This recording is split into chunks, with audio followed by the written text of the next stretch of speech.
You've done it again. You're standing directly in front of someone you've met at least 3 times, maybe 4, and their name is just gone. Not hovering at the tip of your tongue, just completely, cleanly absent. Like it was never filed anywhere in the first place. And the worst part isn't even the forgetting. It's the next 12 seconds of pure improvised theater you're about to perform. Subtly angling your body, desperately hoping someone else in the room says their name first, or that their phone rings, or that the building catches fire.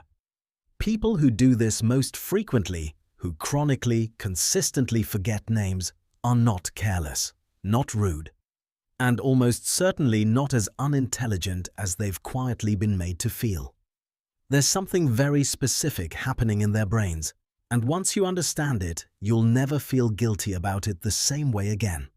So let's start with the moment you meet someone new. Your brain is doing an enormous amount of work simultaneously, reading their face, registering tone, figuring out context, calculating where you stand socially, thinking about what to say next. Your working memory, the short-term holding space in your prefrontal cortex, is juggling 6 things at once. And into that exact moment of cognitive chaos, someone hands you a single arbitrary sound. Their name. Kevin. Okay. Kevin doesn't mean anything. It doesn't connect to anything you already know. It doesn't trigger a concept, an image, a feeling, or an association. It just sits there, isolated, in a brain that is frankly too busy to babysit it. Psychologists have a name for why this happens.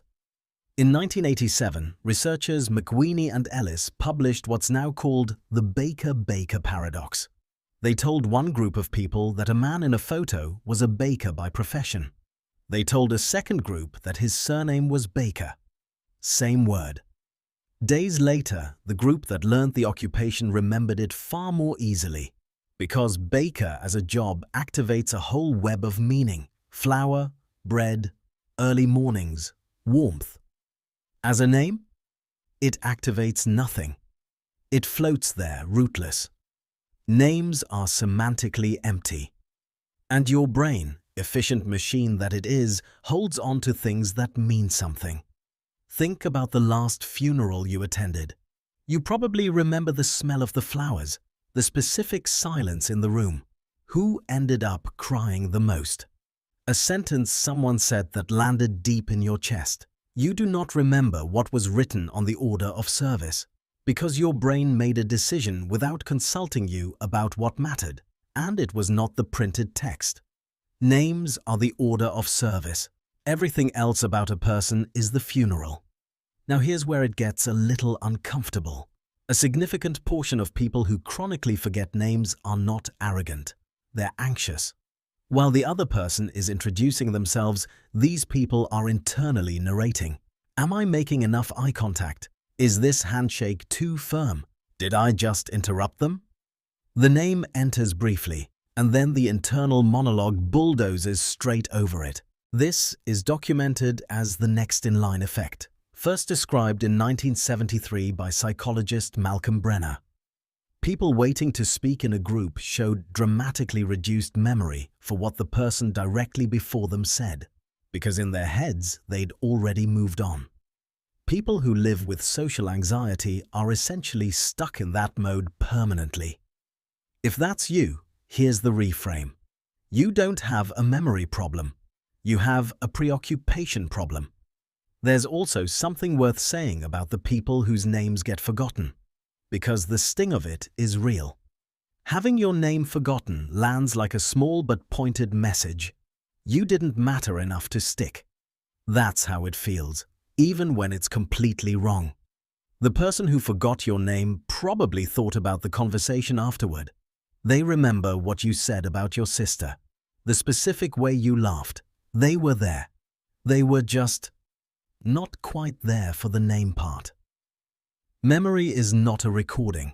Your brain doesn't store experiences the way a hard drive stores files. It stores impressions, emotions, patterns, and fragments, and it prioritizes ruthlessly. High emotion, stored. Surprising? Stored. Connected to something you already know. Stored. One arbitrary syllable handed to you at the exact moment you were busy trying to seem normal in front of a stranger. Good luck. People who forget names easily often share something else. They tend to be highly associative thinkers. Their memory is richly contextual. They remember stories and feelings, the look on someone's face when they said something that mattered. This isn't a flaw in the mind. It's a particular architecture, one that is better suited to storytelling and emotional depth than to the mechanical task of filing labels under social pressure. None of this means you shouldn't try to improve. Repeating someone's name back immediately or connecting it to a visual, it works. You're manually building the association that wasn't there naturally.